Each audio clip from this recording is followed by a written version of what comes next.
Wait, you've got to be kidding me. Let's get this untwisted.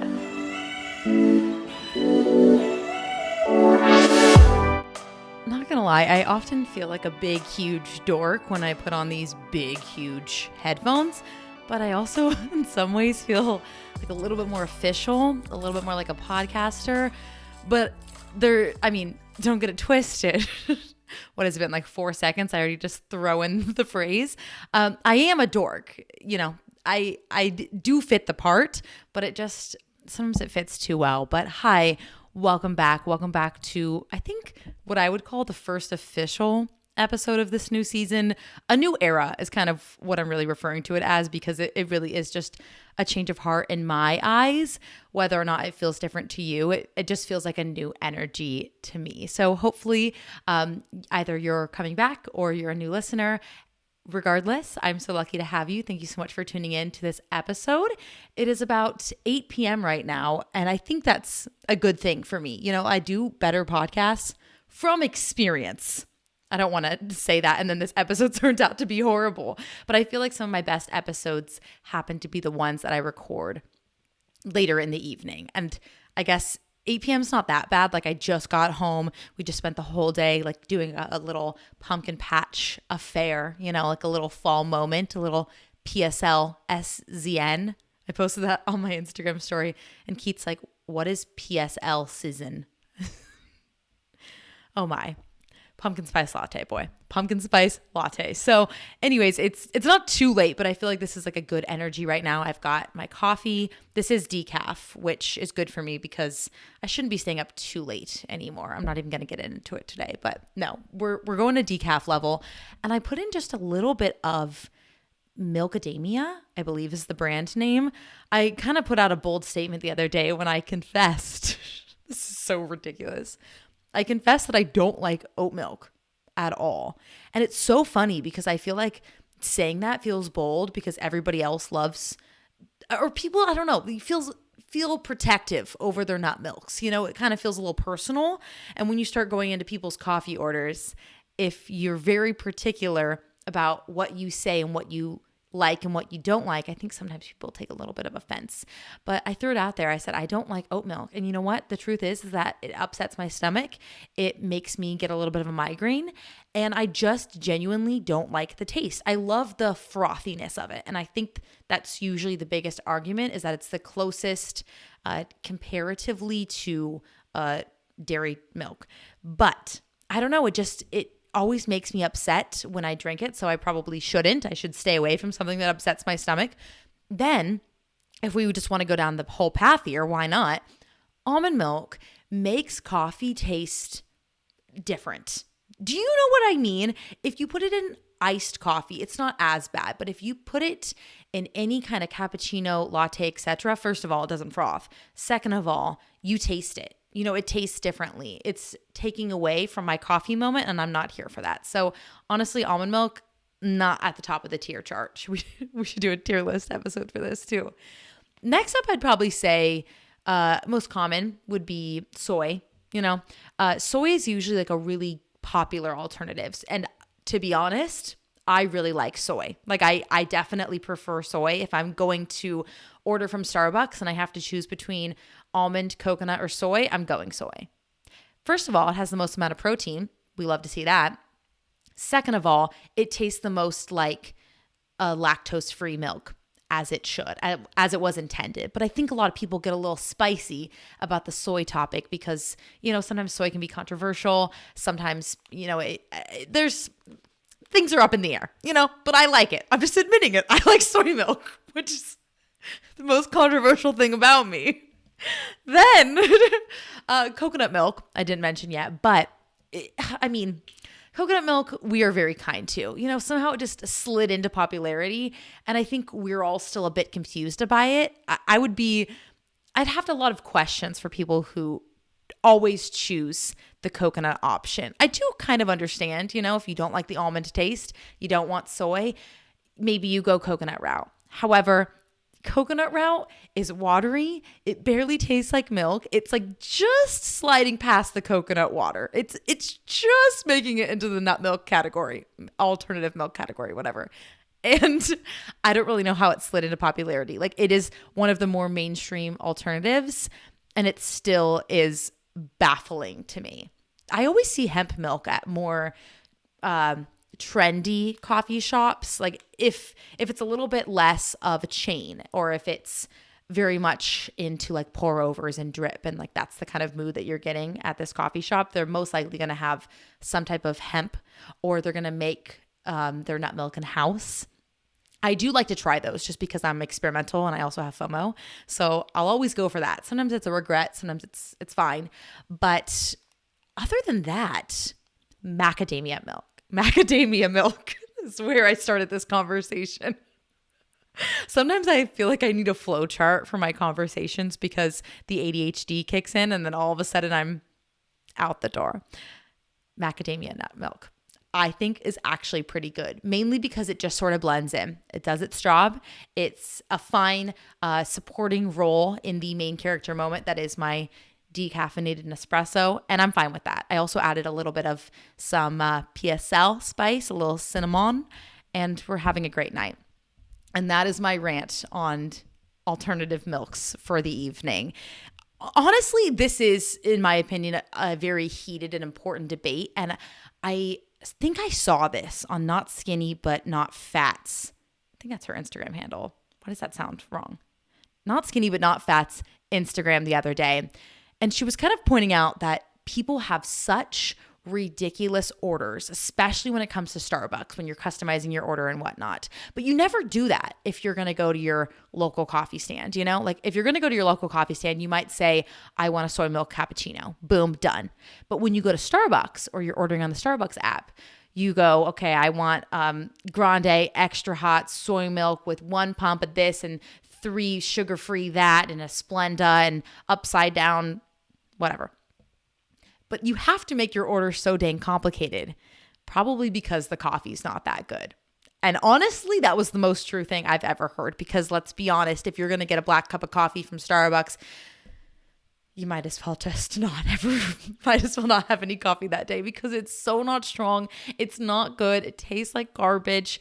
And I really think that's why people have to be so customary. And also,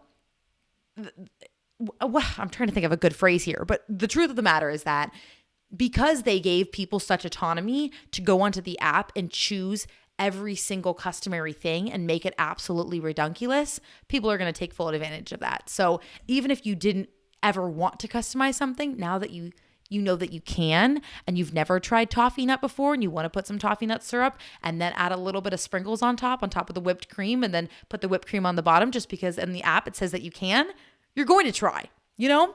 But if you go to your local coffee stand, you'd never, ever ask for that, or they'd probably just honestly send you away. So I haven't even had a sip yet, because like, that's the hard part about podcasting by yourself. Like, you don't get the chance to like take a breath. And if I cut it out, I don't like the way that it sometimes flows together. So I just end up not drinking, but just talking about my coffee for 10 minutes. And that's that on that. I would also like to say, the time that you hear this, it'll be like the 4th of October or whatever, which is still good. We still love it. Still early in the week, early in the month. But the beginning of October, end of September, is actually a really fun, important time to me. And it is so cool that I can like kind of share this and like share my joy about it right now with you. But today is the 2nd of October. And I always have this date like very held dear to my heart, because today was the first day, 2 years ago today, that I shared and uploaded my first ever video on YouTube. So it always feels a little bit surreal to me when this day rolls around, which I guess it's only happened twice now, 3 years if we're going to be precise. But it's so weird how much my life has changed based on this one very scary moment and scary decision, impulsively kind of, that I made to just upload this very strange, very random, weird video onto my YouTube channel 2 years ago today. And I thought about it for so long. And this is like the most common narrative you will ever hear. If you ask any person who's ever made a single video on the internet and has had some type of notoriety from it, they always will tell you, I thought about it for so long and I held myself back. So if this is like your little sign that you needed today to not hold yourself back from something that you've always dreamt about, this is your signal. This is your moment to go and chase your dreams and to do that thing that you've always told yourself that you wanted to do, because I didn't believe in myself for so long and I held myself back for so long, and I was tired of feeling down on myself, and I was stuck and I felt depressed and I was just not happy with where I was at in my life, and I wanted to get something back into my own control and to find a hobby again and to find something that I was so passionate about. And I just took this wild random leap of faith and I dragged my friend and my boyfriend to Seattle, and I said, we're going to go and we're going to have this amazing day where we're going to go to this Italian fest and we're going to go to this October fest, and I'm going to film it all. I'm going to vlog the whole event and it's going to be so much fun. And then I'm going to upload it to YouTube and I'm just going to roll with it. And I really think I remember, actually, I specifically remember every feeling that I felt that day when I was recording. And I did the whole thing on my iPhone first and foremost. So it wasn't bad. I mean, I filmed everything on my front camera, which you really shouldn't do because the quality's just not that great. And it hadn't been, I think this was like 1 or 2 phones ago that I had anyways. But I remember every single time I'd hit record, I would feel like I had to whisper like a little mouse because I was so unconfident talking to a camera.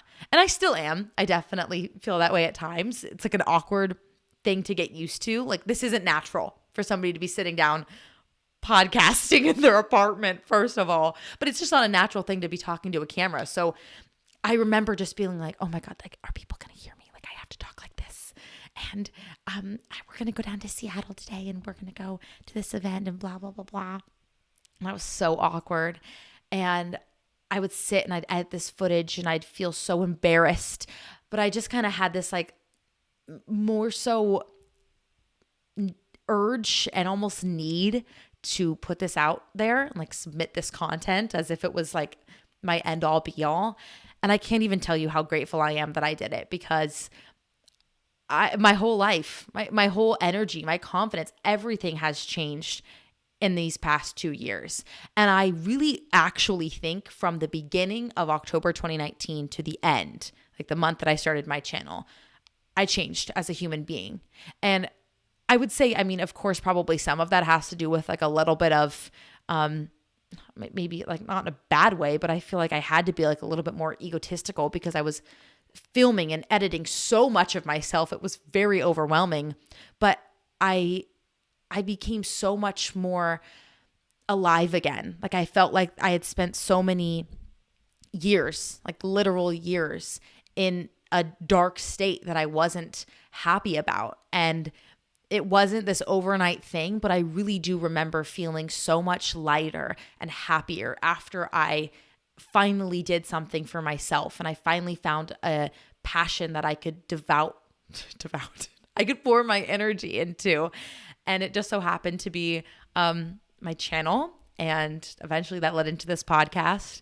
And just when this time of year rolls around, I get very nostalgic. I get very cheesy. And I honestly, like, this is lame, but I come alive in the fall anyways. Like, I'm hibernating all spring and summer long. It's just not I just don't feel like my best self in those seasons. But as soon as fall starts to happen, and then of course we go into the holiday season and winter, etc., like that is when Taylor is her best self. So it just also feels like a coincidence that this is a very special time for me and my channel and all of you. So thank you if you've come along at any part of this journey. It feels so stinging surreal, but it's like the biggest blessing that I could have never ever dreamt of. Like, not a single moment in my life would I have thought I would be where I'm at right now, mentally, online wise, talking to my podcast, having a podcast. Like, all of those things felt like dreams that would never ever even reach my lips. And here we are. All I do is talk your ear off now. But kind of with this new era, one of the things that I was really kind of keen on was putting a bit more, I guess, like purpose into every single episode and being very cognizant about what I can give you, what value I can provide in every single podcast. So to more or less, I would love to start every episode kind of as I just did, which is a little bit of a rant, a life update, whatever it is that, might be at the top of mind, because that is one of the most fun parts about this. I always want to call it a show. One of the most fun parts about this podcast is that we can just have this opportunity to connect. I was about to say vibe. I guess we can say vibe, just kind of sit here one-on-one. And then from there, kind of branch off into like the more deep, important topic that hopefully will give you something to feel very passionate about, or maybe you can learn about something by the end of this episode that you didn't know before. Maybe it's a topic that's been on my mind that I've been wanting to discuss, or just something that I think would be beneficial to you in some way, shape, or form. And then kind of end the podcast with a little bit of a little fun snippets here and there. But my main frame for today, and this is actually a super, super important topic to me, and something that I, one, took forever to learn per usual, and two, happened to be beyond vital and beyond important for my health and fitness journey. And that is reframing my mindset to focus on the bigger picture. And when I mean the bigger picture, I mean our lives, our lifestyles, living out that healthy lifestyle that we love to actually promote and to consider in our everyday lives, and to not be so stuck in this mindset of quick fixes and short results, or working out for this short period of time because it's going to get us this miraculous body overnight, whatever. I think the first and foremost, the biggest thing to consider here is that when we're talking about the big picture, what we really need to remember is how important it is that this entire ideology is about, first and foremost, our mindset. Did I say first and foremost twice? Might have. But it's one of those things that you have to reframe your mind around before you start taking action on. And I wish I would have known that myself, but of course I didn't. And that's how you live and you learn. You have these trial and error periods, and that's how you grow and you become who you are now. But it took me a very long time to actually come to terms with the fact that what I'm doing right now in my healthy lifestyle, with my workout routine, with the way that I eat, with the way that I move my body, whatever, if what I'm doing right now is not sustainable for the rest of my life, if I'm cutting out bread, if I'm cutting out sugar, like all these things that we're quote unquote taught to do. I have to say quote unquote, because if you're not watching the video stream, you're like, what is she saying? All these things that we're taught to do, then you have to acknowledge that that is not a sustainable way to live your life. Unless you have an allergy or a medical reason to take those things out of your diet, that is never going to be sustainable for the rest of your life. And therefore, if you're thinking about only eating these certain food groups, or only eating these certain things, or working out 7 days a week because that's what you think you're supposed to do, then you're not thinking about the big picture. But let's take a step back for a second, because I have a fun story.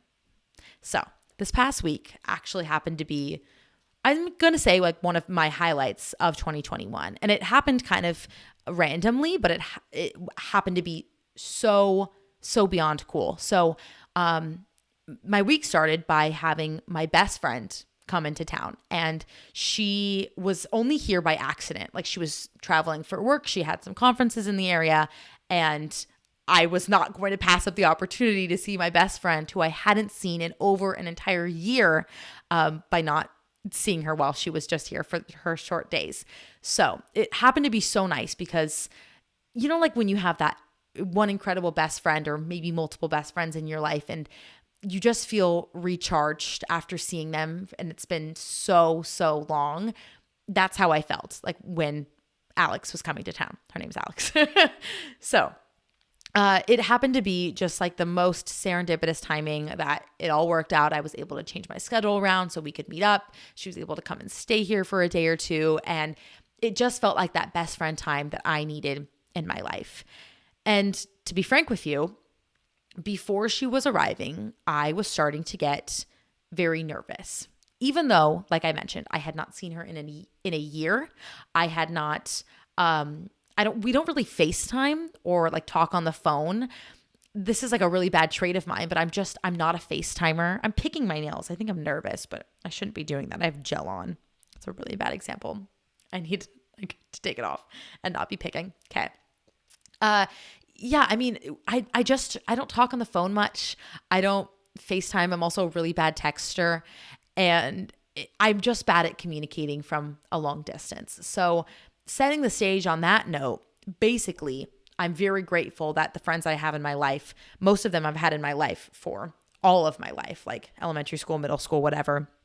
And I'm very grateful that they're the type of people that I don't have to talk to every single day. I don't have to text every single day, but when we meet up with one another, we're on the same beat again. You know, everything is just as it was before. Nothing's changed. So I'm extremely grateful for the patience for some of my closest friends.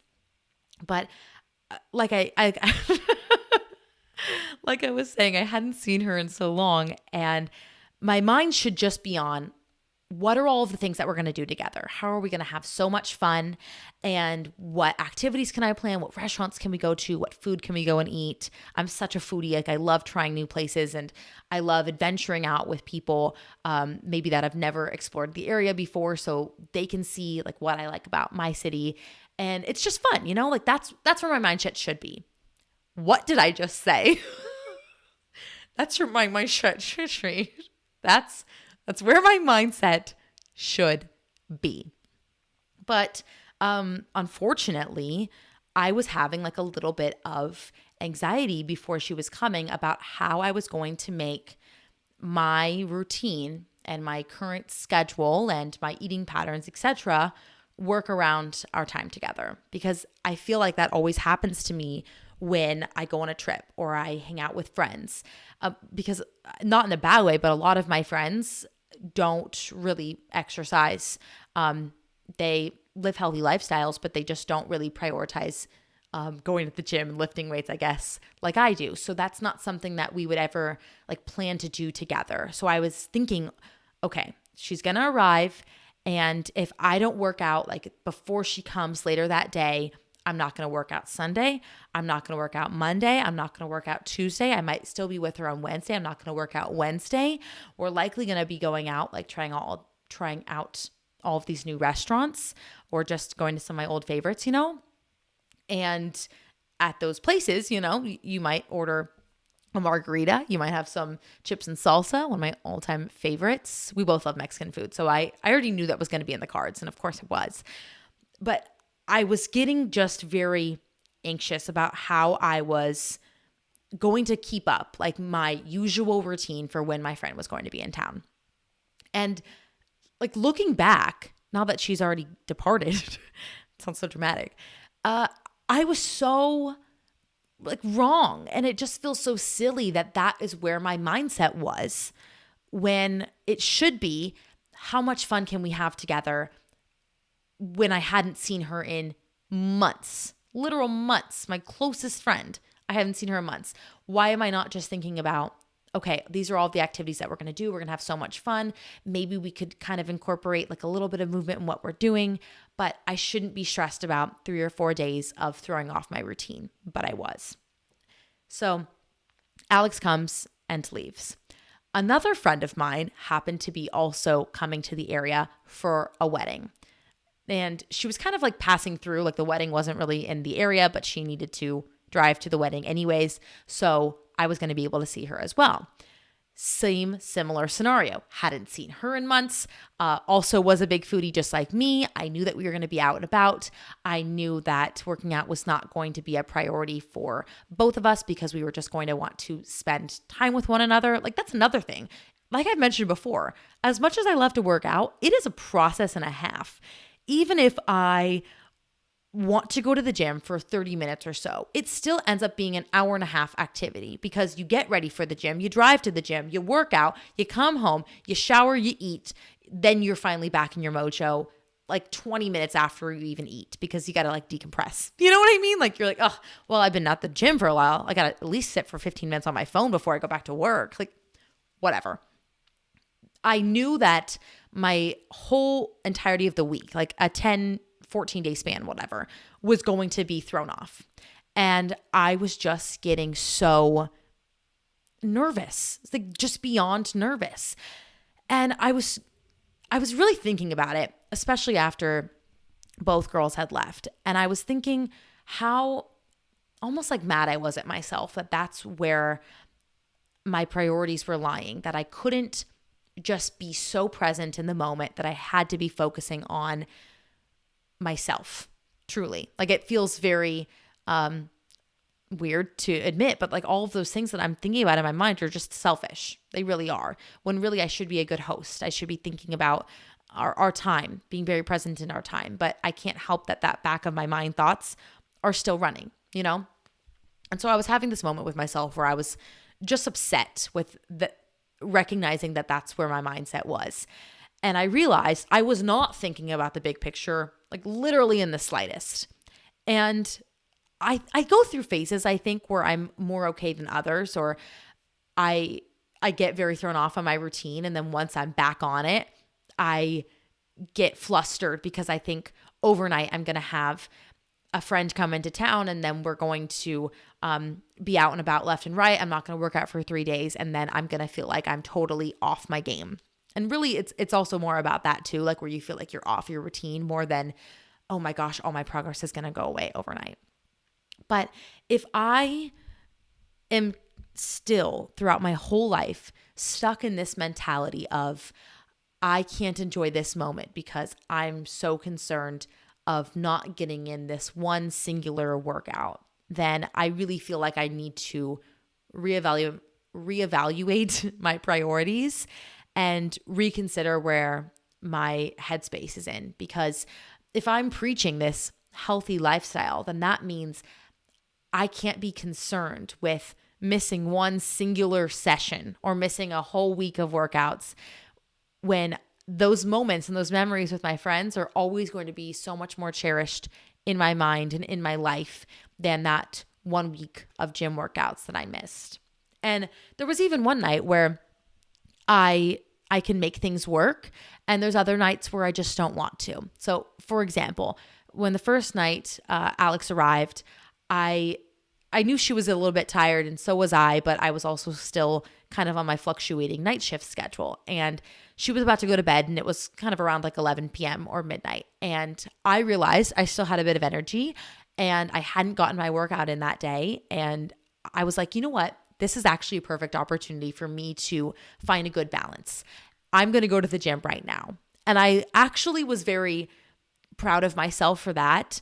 I know that sounds like I'm promoting like going to the gym at midnight, but really, you know, like for me, that's a normal time of day. So let's just say like for you, it might be a normal hour. But I thought that was a better way of approaching it, where I was finding a bit of compromise, you know, where if I knew she was going to be sleeping in late, I could have gotten up maybe an hour or two earlier and gone to the gym if that's what I wanted to do, or vice versa. She was going to bed earlier.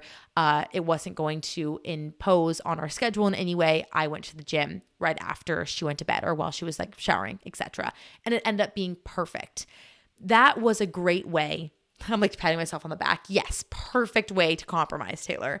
But it ended up being perfect for like a good way of releasing all of my emotions, you know, and I get a lot of pent up energy, and I get very anxious if I'm not able to move my body. And that's a whole other story. But if I don't work out, like I feel very anxious. So working out helps me a lot with my anxiety. So going to the gym and making that a priority, not only is that helpful for just living out a healthy lifestyle, but also it's very helpful for me mentally. So it is something that I do like to prioritize. And that is, I guess, something important to note and to consider. But that is a good way of compromising the situation, I would say. Finding a time that does not impose on your plans, does not impose on your friend, or really just interrupt your trip in any way, if it is feasible.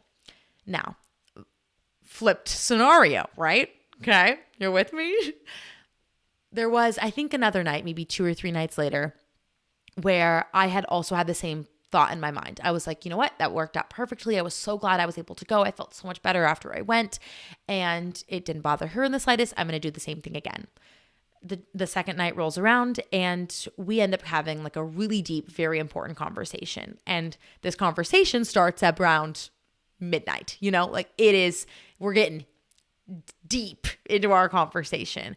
And that's kind of how our events or our hangouts usually go. Like we'll kind of fall into these super important, deep conversations. And she also has ADHD. So like we both trail down and then we have to loop back around and pin our thoughts onto the wall until we like finally get our story finished 3 hours later. But I had this whole mindset of, oh, I'm going to go to the gym around midnight, just like I did a night or two before. And instead, what ended up happening was we stayed up and talked until about 3 o'clock in the morning. And I wouldn't change that for the world. Even though I was going into that evening planning on almost like redirecting our conversations so I could kind of excuse myself and go over to the gym if I really wanted to and I had the energy to. But I'm so beyond glad that that was not what I decided to do, because could you imagine how much I would have missed out on, or even just how much more valuable time we have with one another because we allowed our conversation to just flow and we didn't have to have any interruptions for something so unimportant, truly. Like that is what makes me so like mad at myself when I get stuck in that mindset of, oh my gosh, I'm going to lose all my progress, or oh my gosh, I'm throwing my routine off and I'm getting mad at myself because I was supposed to do shoulder day today, and what if I don't want to rearrange my whole schedule? I'm skipping a whole week of shoulder workouts. Like my mind goes into the depths of the thought process. But you just can't be thinking about things on a week to week basis, because if this is something that you are pursuing for your entire life, and I truly hope that it is, and by something, I mean, do you want to be moving your body every single day because it's going to help your heart? Do you want to be moving your body every single day because it makes you happy? It gives you a little bit of anxiety release. It's good for your mental health. It's good for your joints. It's good for your mind. It's good for your body. Is that something that you want to do? Sorry, I'm bumping things. For the rest of your life, and you want to sustain it for the rest of your life, then we also have to be under the understanding that life is going to happen in between those moments. And we don't live a perfect life. Things are going to happen. We are going to have unexpected moments, good and bad, and periods of our life where we're going to feel more energized and more motivated and disciplined than others. And that's totally fine to redirect your energy when you have it and when you can, but to understand that 1 week is not going to make the difference for a hopefully 80, 90-year life, then that is how you're going to live an actual healthy lifestyle, because you have a healthy mindset to pair with it. And I actually think that's pretty key, because when I used to think, oh, I'm living out my healthy lifestyle, I would think I'm having 2 to 3 servings of vegetables a day and I'm going to the gym 4 or 5 times a week. And that means I'm living out a healthy lifestyle. But it took me forever to also learn that when you're talking about a healthy lifestyle, you're talking about taking care of yourself. You're talking about taking time away for your mental health if that's what you need to do, or prioritizing people in your life if that's what you need to do. If you need to be a caretaker, if you need to be a friend, if you need to just take time away for you, or you're prioritizing your mentality for your whole life, then that is living out a healthy lifestyle. And that's the way that I like to view it in my mind, because it's never going to be this sustainable thing if you're always looking for when the 12-week program is going to end, or when your quick fix diet is going to be over, so then you can go back to the Oreos and the ice cream and all of the things that you were told to give up. And I mean, trust me, it's not like I'm sitting here on my high horse telling you, you need to do this, and I've never done that in my life. You've watched my journey, hopefully, if you've been here around here. Oh my gosh, I'm talking so fast, I'm jumping over my words, like leapfrogging over my words. Hello. If you've been following me on this journey for a while, you've watched me F up. You've watched me mess up time and time again. And you've seen me change and grow and become more confident and hopefully have a healthier mindset and preach that to you all. You've seen me do challenges like 75 hard or 7-day ab, whatever. And yes, those things can be helpful at times if you need a little motivator, but you can't go into those things expecting them to be sustainable or long lasting in any way, because we're human and that's just not the way we work. And if you do work that way, then I would love to interview you on the podcast because I really have a lot of questions, I guess. There's a lot more I can say kind of also in like the food realm, but I think that deserves its own episode. So if you have any questions kind of about food freedom and coming to a healthier mindset when it comes to your food and to get away from diet culture truly, I would love to see them from you all. If you want to comment them on this video podcast on the YouTube stream. I always say YouTube stream, but it's a video. I think a stream would mean like if I'm live, but we're not doing that. So if you have any questions about that specifically, like that topic and how you can either get out of that or maybe advice that you have to give to others on how you overcame that, I think that would be really, really impactful. And I've been begging, like absolutely begging one of my best friends who's an RDN to come on this podcast. And I would love to talk to her. And she works exclusively with patients who have eating disorders. And I just respect the heck out of her. And I would love to be able to talk to her more in depth. And we'll see.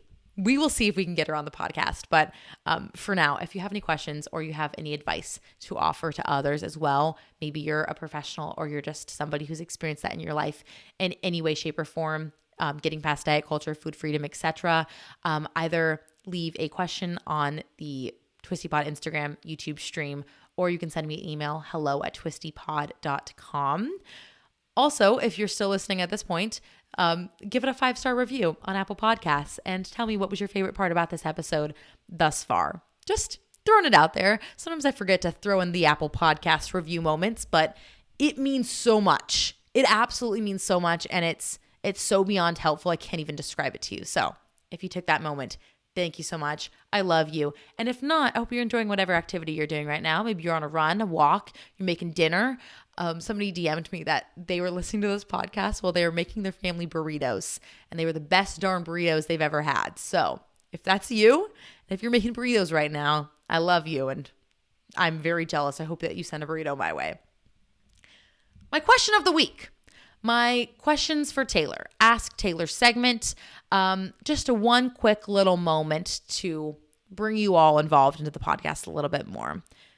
I hate that this is a podcast specifically in a way, surrounded about me and me only, just because I'm the one with a microphone. But I don't want it to feel that way. You know, I want you to be as involved as possible. I want this to feel more of a two-way street, if at all feasible. So if you ever have like just a random question, please DM me on TwistyPod's Instagram, because that's the ones I can see most easily.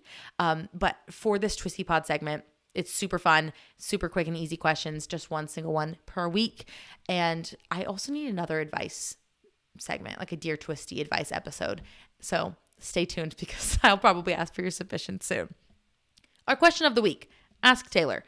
How do you motivate yourself after losing your job? Wow. Oh my gosh. I wrote that down like a week ago and then I forgot what it said. So I went into reading the question with like such positive energy. And then I was like, whoa, wait a minute. Sour question. So how do you motivate yourself? How do you motivate yourself after losing your job? Golly. When I lost my job, I was really scared. I'm not going to lie. I was very scared, and it was also a very scary time in our world. So my experience is unique, of course, but also at the same time, not at all, because so many people also lost their jobs at the same time I did. But I was told I lost my job on March 18th. And I remember being very grateful I didn't lose it on March 17th, because St. Patrick's Day is my second favorite holiday. So I was really grateful it didn't ruin my St. Patrick's Day. But I came to work on that Wednesday morning, and there was a different buzz in the air. Like it felt really weird.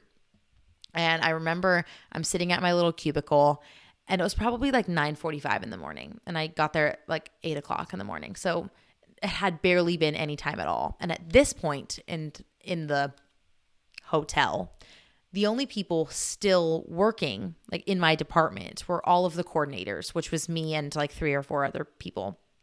So all of the managers had gone home, all of the directors, basically anybody above us that had the proper software to use on their remote computers, etc., had already been working from home exclusively for like 2 or 3 weeks now.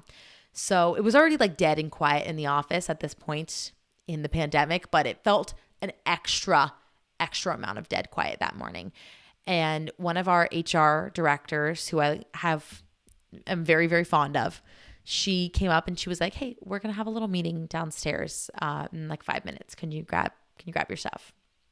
And I was like, "Okay, like what's going to happen? Like, is everything all right?" Like, I'm kind of really nervous. Like, what the heck does this facetiousness mean? And she's like, "Don't worry. Like, it's going to be okay. It's going to be okay." Like, what was she supposed to say to me in that moment? I don't know. I felt bad that like I put her under that pressure. And we go downstairs and our director and our HR director and all of the coordinators are in the room, and they basically tell us, kind of us like a team, we don't really know what the heck's happening, but we have to furlough you all, which ended up being like fired for a year and a half or whatever. At that point, of course, we thought it was like 2 weeks, but I remember being both confused, both scared, and also both selfishly like a little bit happy that I now had extra time to work on YouTube.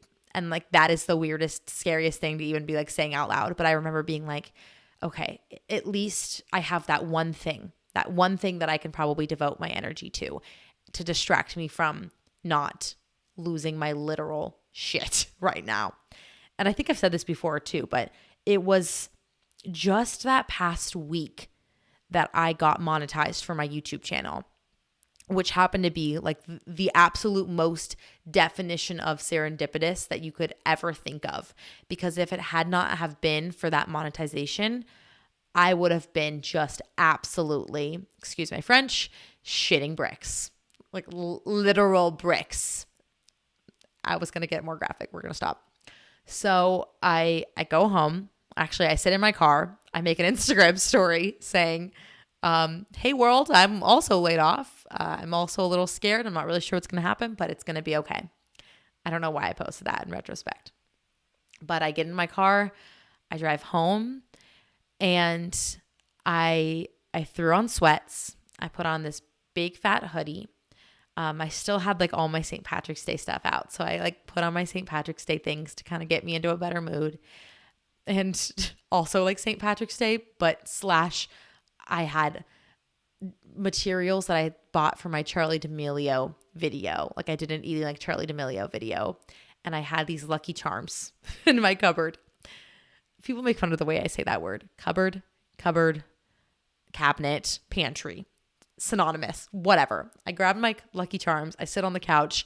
I've got my hoodie on, sweatpants, slippers. I've got this like light up St. Patrick's Day necklace on. And I turn on Perks of Being a Wallflower, which is like kind of a really bad movie to turn on when you're about to go down a slippery slope. It's one of my favorite movies of all time, but it's a dangerous movie to turn on. And I sat and I ate my bowl of Lucky Charms. And I like flipped the F out. I just kind of melted. I didn't know whether to cry or to scream or to like be happy about YouTube or to just like sit numb. I was so confused on like what my next steps were going to be. And of course, like at this time, that was still, I think like 2 weeks to flatten the curve. Like that was the narrative that was happening at the time. So I wasn't really sure like if this is just 2 weeks for me to kind of like change my lifestyle and like clean up my apartment. Cause I did have that like mentality for a minute. I was like, I'm going to redecorate. I'm going to finally go through my closet. I literally like posted my first Poshmark listings the next day. Cause all of a sudden I was like, I've got so much free time on my hands. Whatever. I was so confused. And also at the same time, I had posted a really fun video. Like I had a video that just went live during that whole kerfuffle. What did I just say? Kerfuffle was what I meant to say, but I think I just cussed. Holy shit. I had a video that just went live, which was my, I ran for 30 days video or whatever. it was my first sponsored video too. So I was like, okay, I'm super on it. I'm trying to respond to comments. I'm trying to like get this all done, but I'm also trying to eat my Lucky Charms and have my little mental breakdown. And I'm confused. Am I going back to work in 2 weeks? Am I going to redecorate my whole apartment? Am I losing my job forever? I had no idea. And to make it all worse, like, I'm not trying to like poop on anybody here, but there was like pretty little communication from my higher ups in retrospect, which ended up being a big pain in the butt because I was kind of in the dark for like 18 months on where I was standing with the company. So that was kind of a big downside. But beyond just being like confused and lost and scared, I think there was a part of me, which I believe is like a coping mechanism, like in any kind of traumatic experience that you have in your life, where I had to have my moment where I sat down with my Lucky Charms. Like that was my breakdown moment.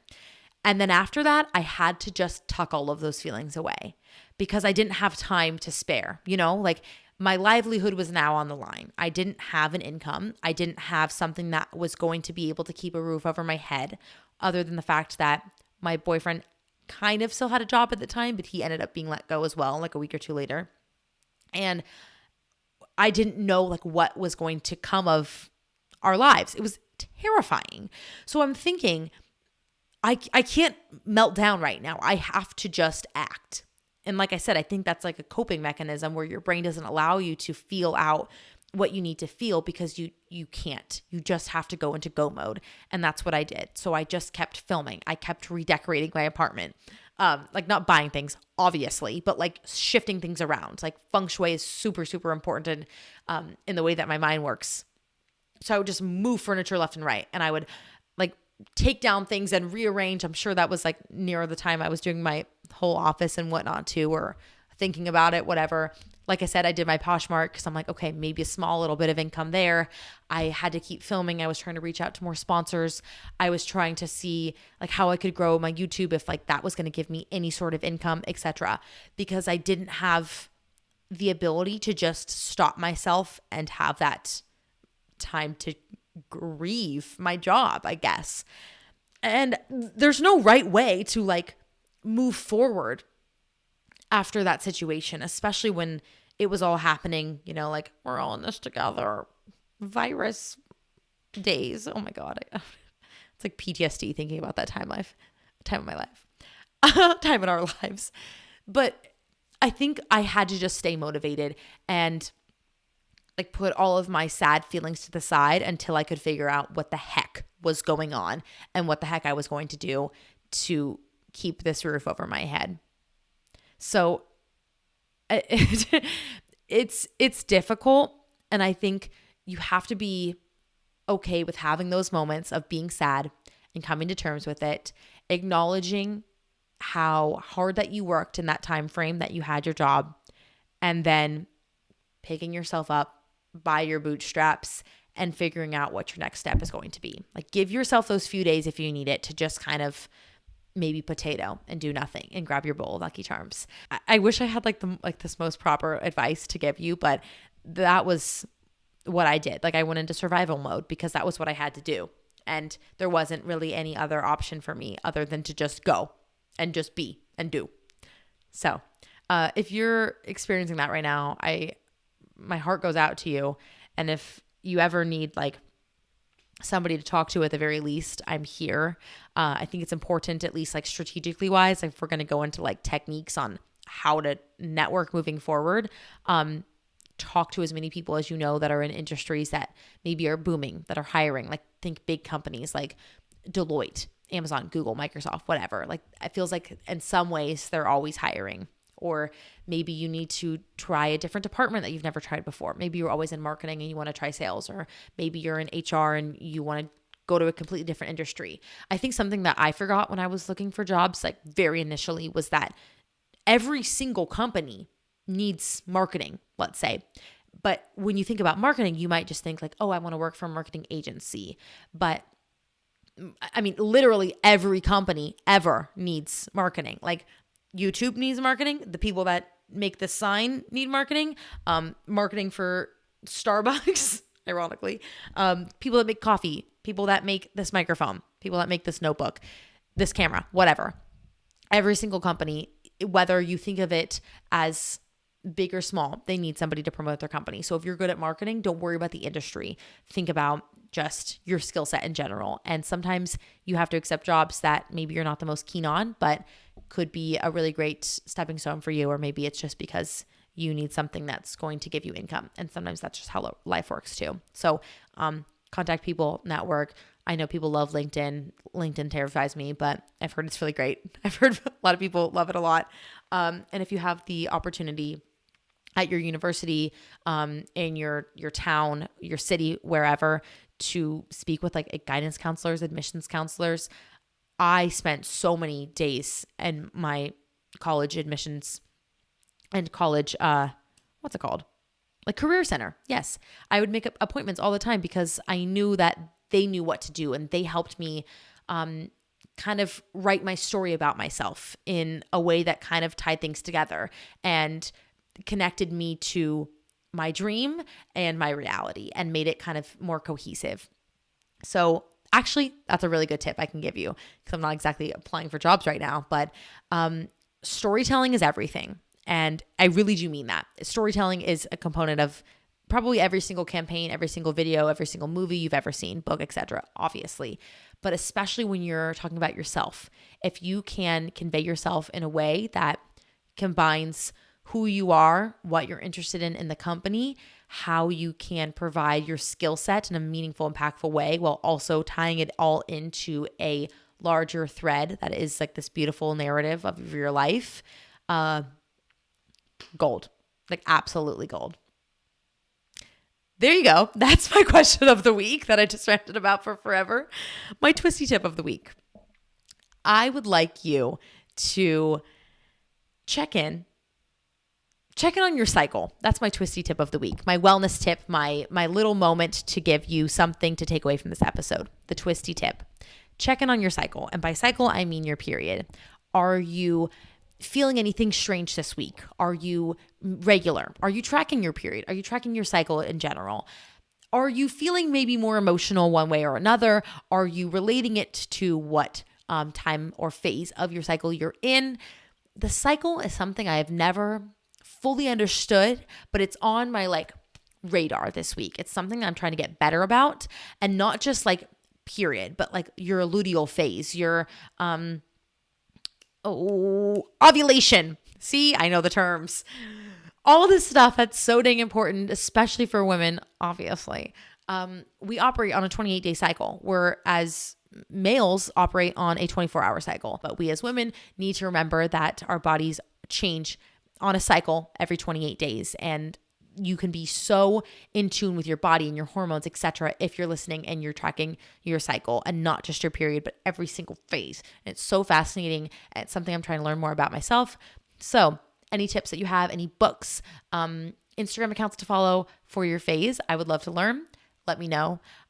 Otherwise, thank you so much for listening. This was a really fun episode. I had a great time. Honestly, it was fun. See, like I said, 8 p.m. episodes, those evening ones, they do well. They do well for me because I have more energy right now than if I woke up at 7 a.m.